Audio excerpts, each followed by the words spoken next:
Merhaba arkadaşlar, kanalıma hoş geldiniz. Bugün Gümüşgüze köyündeyiz, Alansa köyündeyiz. Bugün sizlerle beraber bu arkamda yanında görmüş olduğunuz benim dayımla beraber sizlerle beraber bu köyü, güzel köyü dolaşacağız. Elimizden geldiği kadar dolaşacağız. Bildiğimiz yerle tarif edeceğiz inşallah. İnşallah köyümüzü çok seviyoruz. Yani ben kendi köyümü ve insanlarını çok seviyorum. Hepsinden Allah razı olsun. Buralarda da önce insanlar oturuyordu. İşte bunlar yaşlandılar, gurbete gittiler.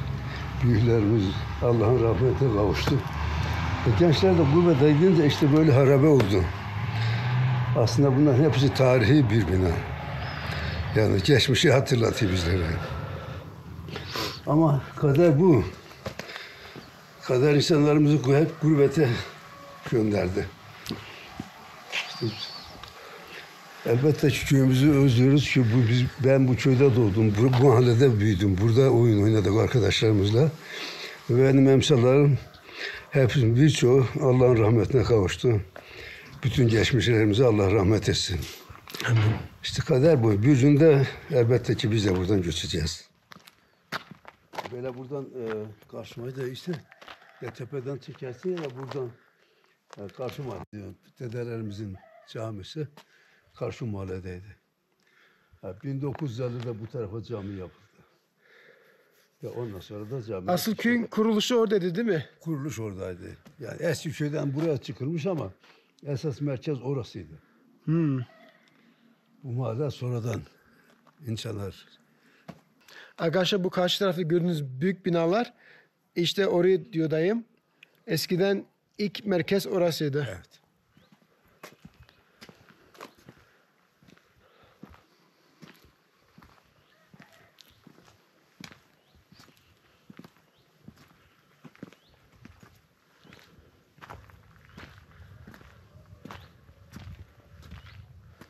Buraya çıkalım.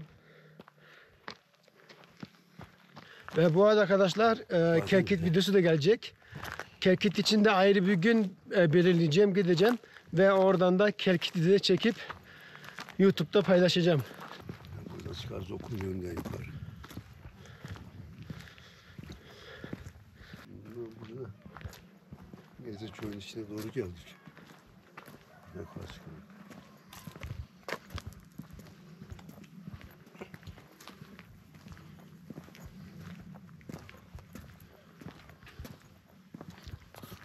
Buraya Kolu Dağı derler bizim köyün. Türküsü vardı buranın. Kolu Dağı üstümüze yan yatar. Üzerine yağmur atar, kar atar diye türküsü de vardır.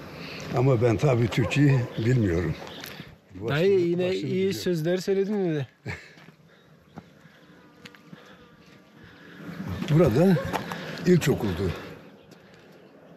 Burası şimdi kapandı, düğün salonu oldu burası. Evet. İşte şimdi millet kına burada yapıyorlar. Düğün salonu işte ufak düğün salonu burada yapıyorlar düğünlerini. Mevlüt falan olursa onlardan da yapıyorlar. İşte böyle hayat böyle devam ediyor. Köy hayatı. Ama köyümüz şehir gibi biraz dağınık ama köyümüz yerinde de güzel yani. Evet. Eski ismi Alansa ama yeni ismi Gümüşgöze. Şimdi Fatih Mahallesi oldu burası. Ama kimse demiyor Gümüşçe. Yine herkes Alansa diyor. Arkadaşlar bu köyün adı Alansa köyüydü. Sonra burası belediye olduktan sonra ismi de değişti. Buranın ismi Gümüşgüze köyü olarak değişti. Ama eskiler hala yine de buraya Alansa diyorlar. Evet, buranın ismi Fatih Mahallesi. Ve dayımın dediği gibi de buranın ismi Fatih Mahallesi. Bu aşağıda görmüş olduğum cami var. Birazdan oraya da gideceğiz. O camide benim rahmetli efendim babam orada imamlık yaptı. Kaç sene imamlık yaptı orada? O aşağı yukarı 50 sene. 50 sene orada efendim babam imamlık yaptı. İslam'ı ve Kur'an'ı öğretmiştir. Kendisi oldukça çok derin bir alim bir insan. Sadece hoca değil, aynı zamanda çok derin bir alimdi. çok değerli, çok kıymetli bir insandı. Sadece benim için değil, herkes için öyleydi. Bunun ismi keven. Eskiden o zamanın az olduğu senelerde bunları kökünden sökerdik ve dağlardık ateş. Dikenlerini yakardık. Ondan sonra taşın üzerinde ezerdik bunları. Bunu doğrardık, hayvanlara verirdik yem olarak. Çok mükemmel bir yağlı yem olurdu bu. Çok güzel bir şeydi. Ama Saman kalmadığı zamanları değil mi yani? daha buna gerek kalmadı. Ama saman kalmadığı zaman yapılıyordu. Bu eğer çok bir kıtlık varsa o zaman bunlardan hayvanlara yediriliyordu. Evet.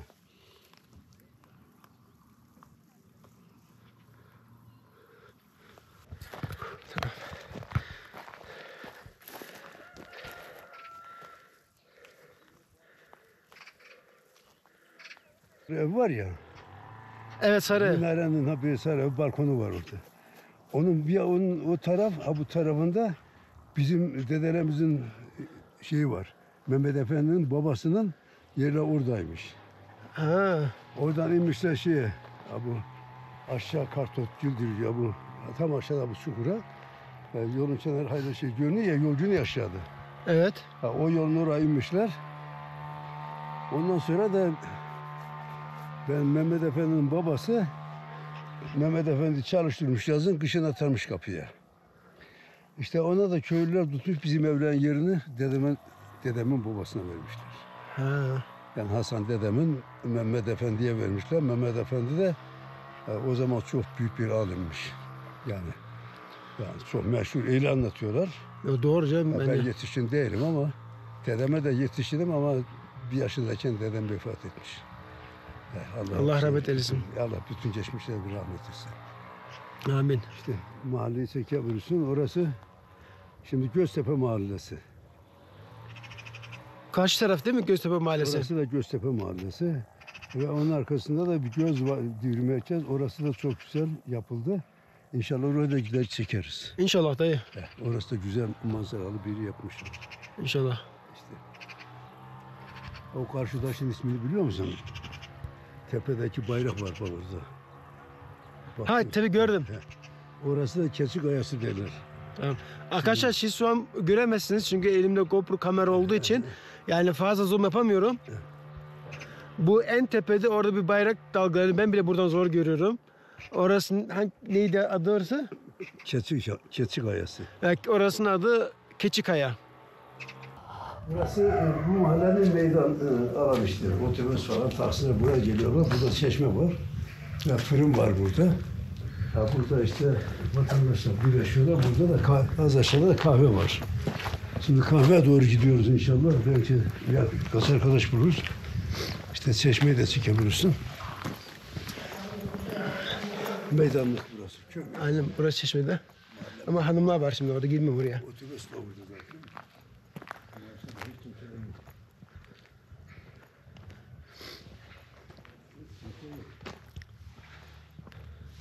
Neyse böyle kahve çekebilirsin. Burası da köy kahvesi işte. Mahallecileri burada oturuyorlar. Akşamlar sohbet ediyor vatandaşlar birbirleriyle.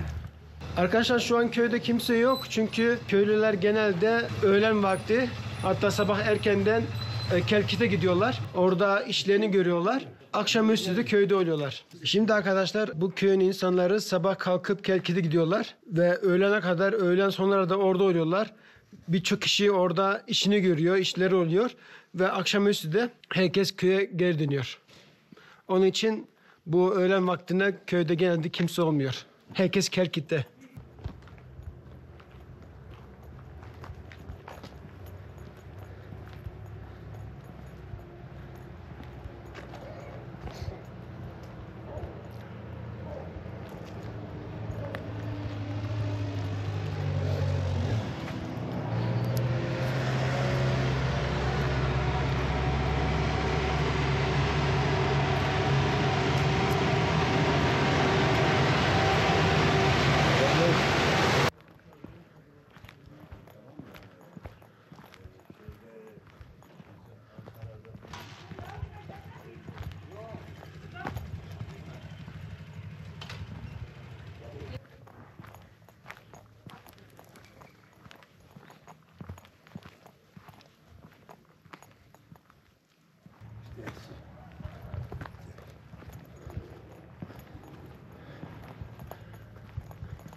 Bir de şimdi ekin ekmeği diyor. Tohum ekmeği diyor sana.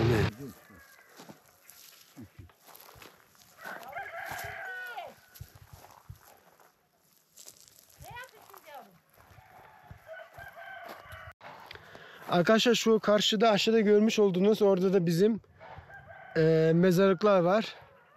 İşte şu köye halkı orada yatıyor. Benim rahmetli Fikret dayım orada yatıyor. Anneannem orada yatıyor.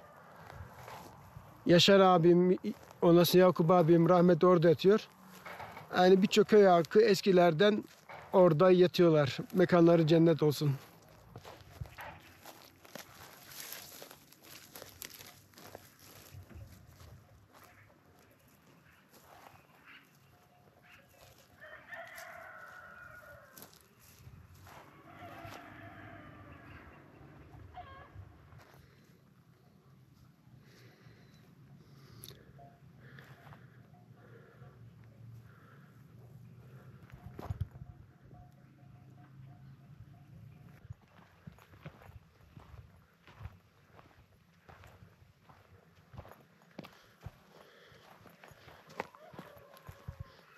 Gerçi bizim arazi görmeye başladı.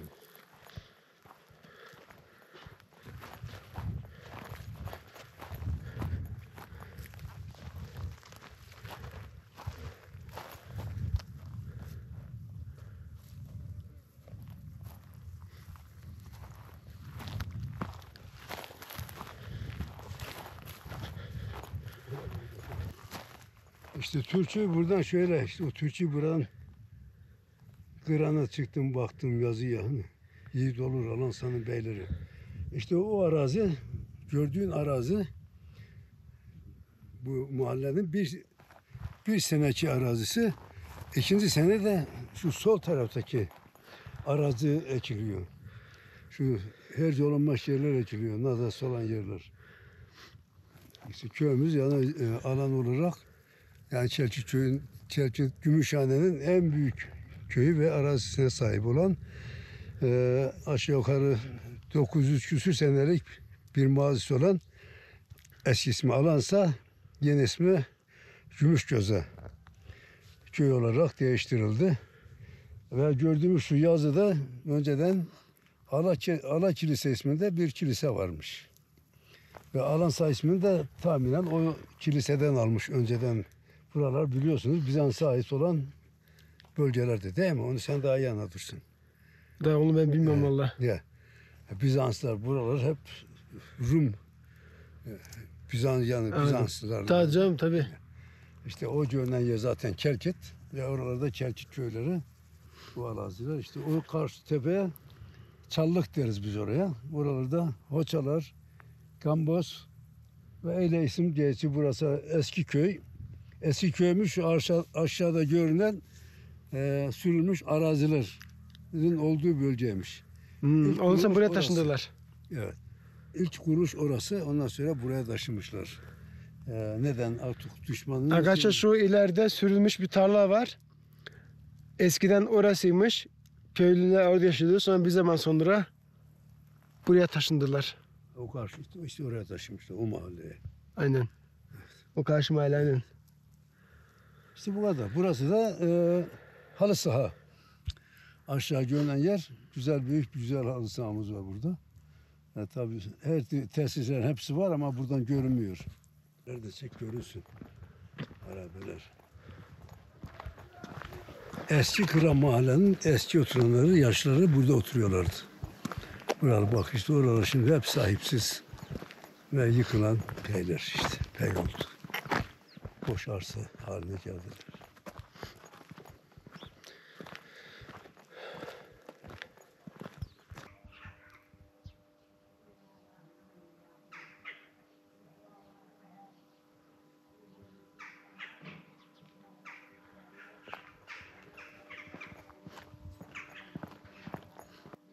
Arkadaşlar bu arkamda görmüş olduğunuz camide benim rahmetli büyük dedem yani Efendi babam kendisi hocaydı, imamdı ve bu arkamda görmüş olduğunuz camide 50 yıllık imam yapmıştır.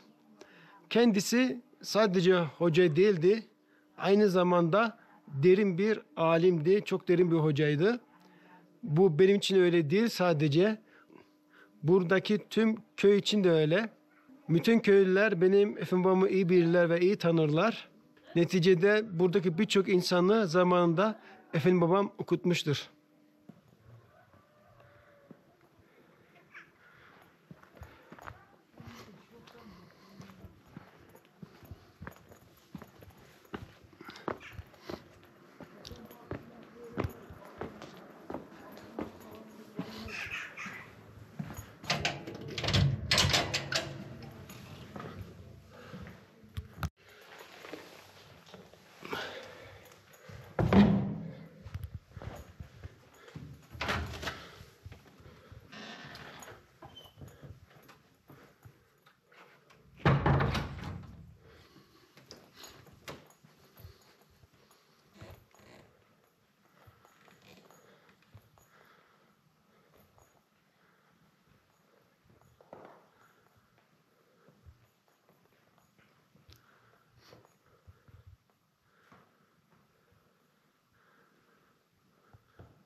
Sizlere dışarıda da söylediğim gibi benim rahmetli Efendi babam kendisi camide burada yaklaşık 50 yıllık imamlık yapmıştır.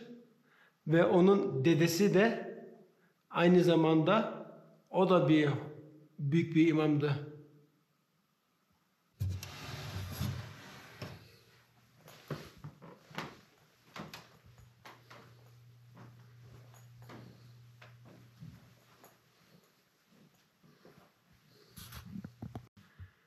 Şimdi arkadaşlar buradan çıkıp doğru rahmetli Efendi babamın kabrini ziyaret etmeye gidelim.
Arkadaşlar çok eskiden bizim köylüler buraya gelip suyu buradan temin ederlerdi.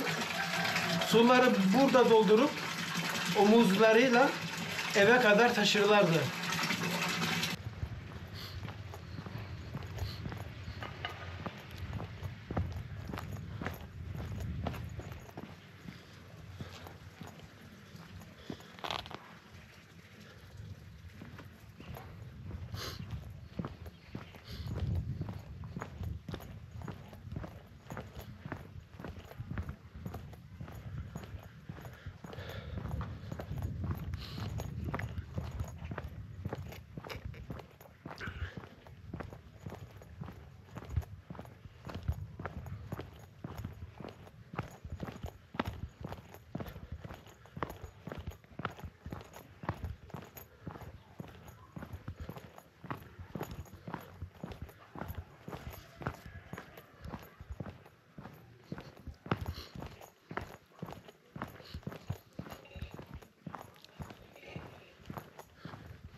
Ve arkadaşlar burada da bizim mezarlıklar var. Bizim köylüler burada yatıyor. Size demin tepeden göstermiştim. Ve şimdi yakından da göstereyim. Burada da benim rahmetli Fikret dayım, anneannem ve diğer köy halkı yatıyor burada. Ve burada arkamda görmüş olduğunuz burada da diğer kabristan var. Tabii rahmetli babam burada değil. Bu kabristanın bir altında yatıyor. Oraya birazdan gideceğiz. Ama buradan size bir önemli bir detay göstereceğim.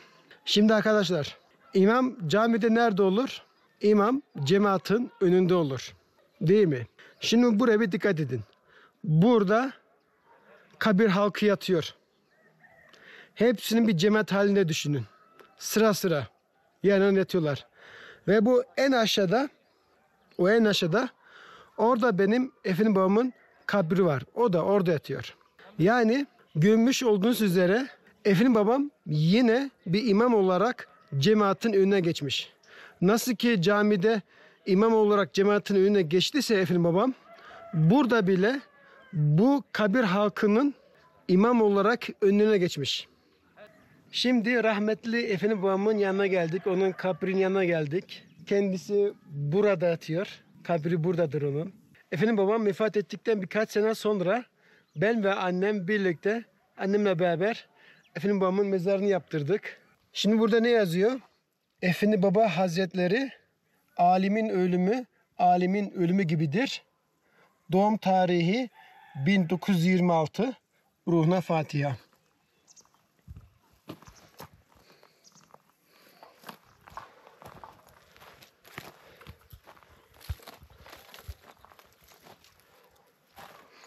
Tabi arada kaç sene geçtiği için mermer taşları biraz kırılmış. Ama bunlar tekrar tamir edilebilir.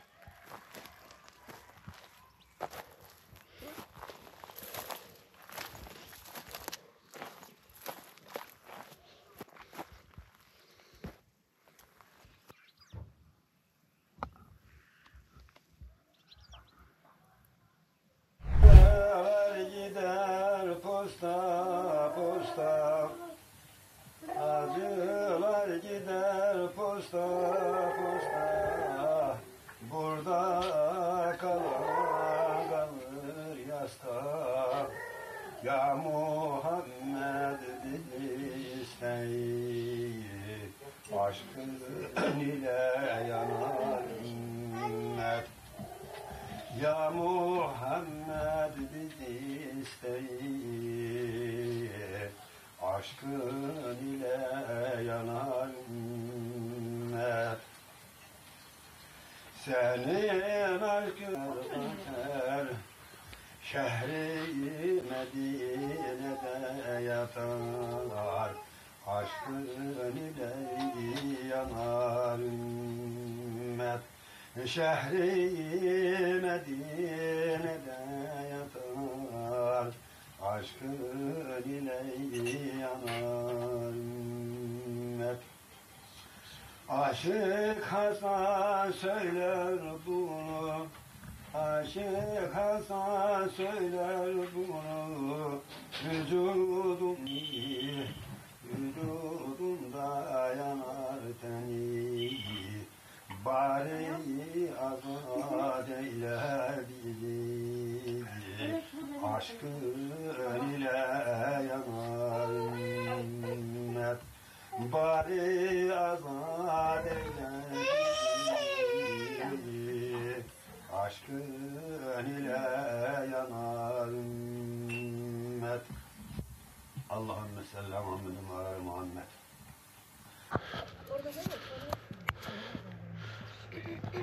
Elimden tutuldum, bakın ben aşağı atacağım. Doğru. Asya'da yani.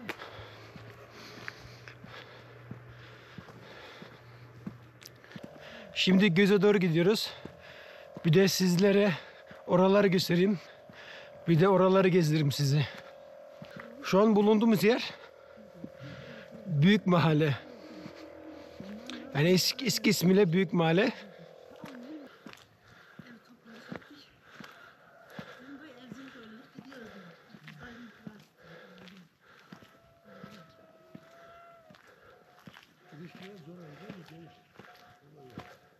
işte iyi olduk. Sonra kaç gündür oturuyoruz zaten.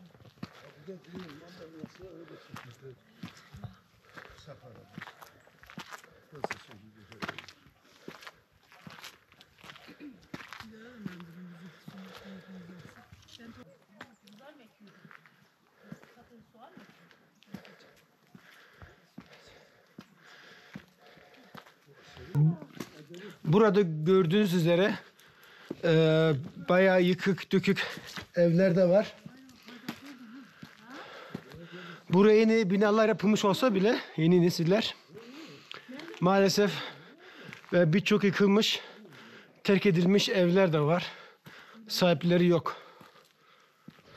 Küçük kulübe, bir daha kulübe, bir tane daha kulübe, keşke oldu senin. Mustane mi onlar? Sana mı? Kalefer yapmış yani. Usta mı kalıyor? Sani de, sani de olur.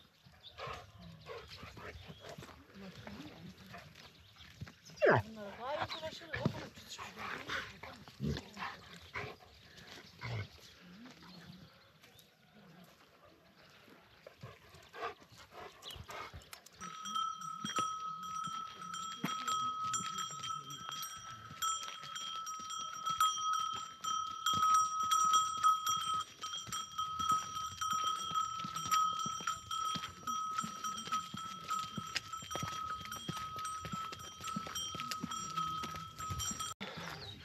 Arkadaşlar ben köye geçen pazar günü gelmiştim.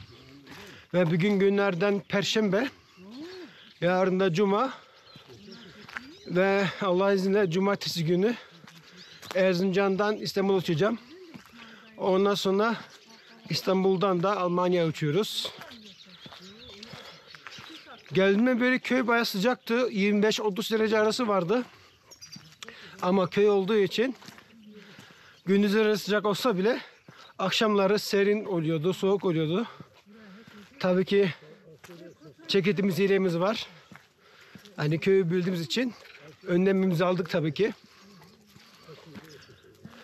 Bugün günlerden Perşembe ve bugün de yağmur vardı. Havalar onun için biraz bulutlu. Kapalı havalar yani. Bugün yağmur yağdı ama bu da buradaki yerler için çok iyi olur.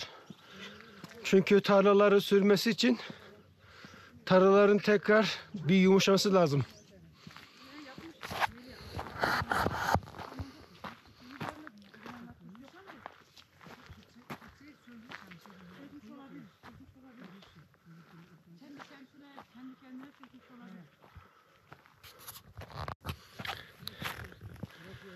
Vallahi benim köyümün dağları da bir başka.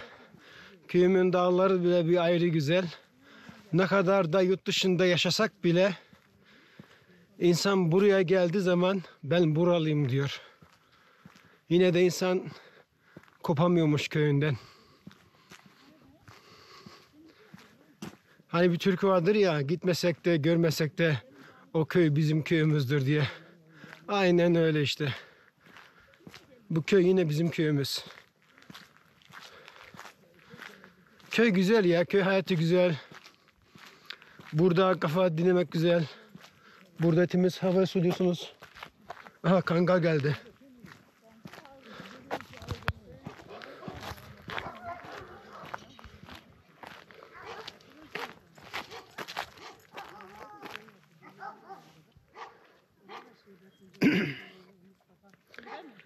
Şimdi bu karşıda diğer kangallar galiba havlamaya başladı. Bunlar havlamaya başlayınca bu da ürkmeye başladı. Ama onlar sanırım bağlılar. Ya da bir kafesin içindeler, gelemezler.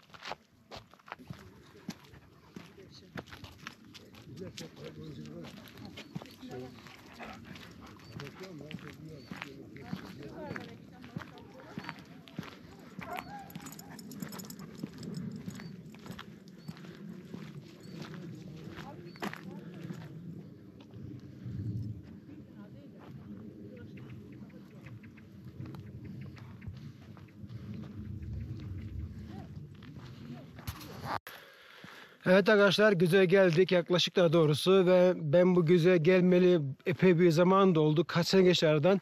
Tabii ki burası yenilemiş olabilir, değişmiş olabilir ve hep birlikte göreceğiz.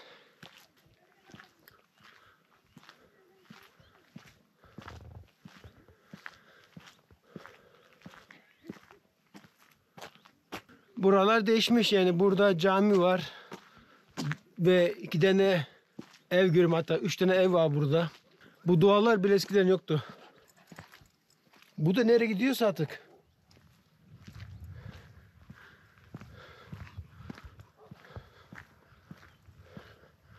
Ha bak, burada da küçük halı saha maçı var.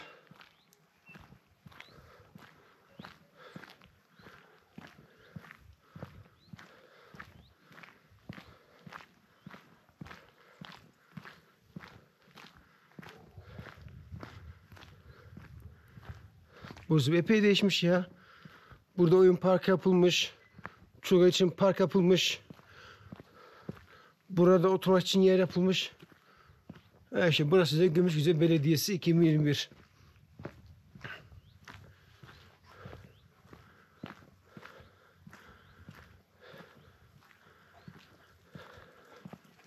Ve karşıda da Gümüşgüze yazıyor.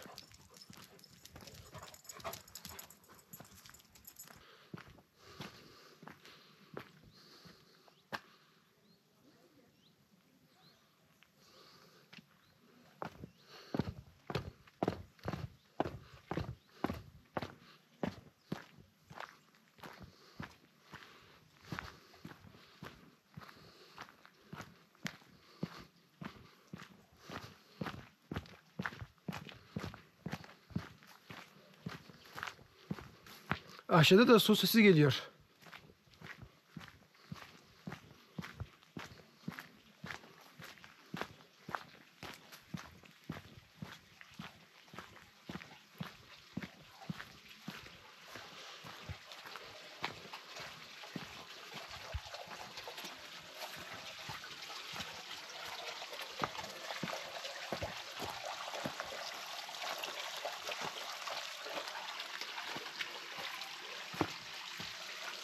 Bugün yağmur yağdığı için tabii biraz çamurlu oralar.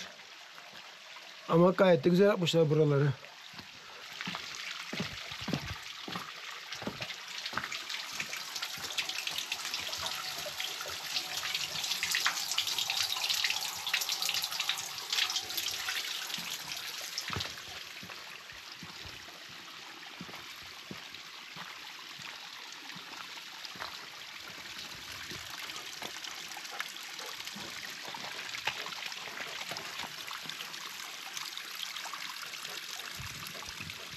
Bunlar 2 arkadaş geziyorlar ha. Oynuyorlar aralarında.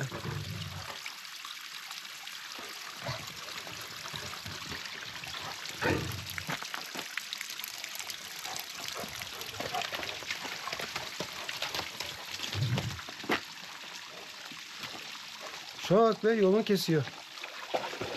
Oh! Yarasın valla, suya da girdi. Ha, ıslatma beni la.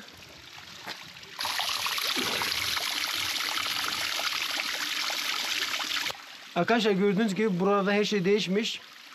Ben en son geldiğimde buna hiçbiri yoktu burada. Sadece o gözün akan su vardı. Burada bayağı bir faaliyet yapılmış. Emeğe geçen belediyemize, herkese buradan çok teşekkür ediyorum. Evet arkadaşlar, bir videonun sonuna da geldik. Eğer videoyu buraya kadar izlediyseniz ve hoşunuza gittiyse lütfen kanalıma abone olmayı, like atmayı ve yorum yazmayı unutmayın. Daima birlikte başladık ve daima birlikte videoyu bitiriyoruz. Bir sonraki videoda görüşmek üzere. Hoşça kalın ve kendinize iyi bakın.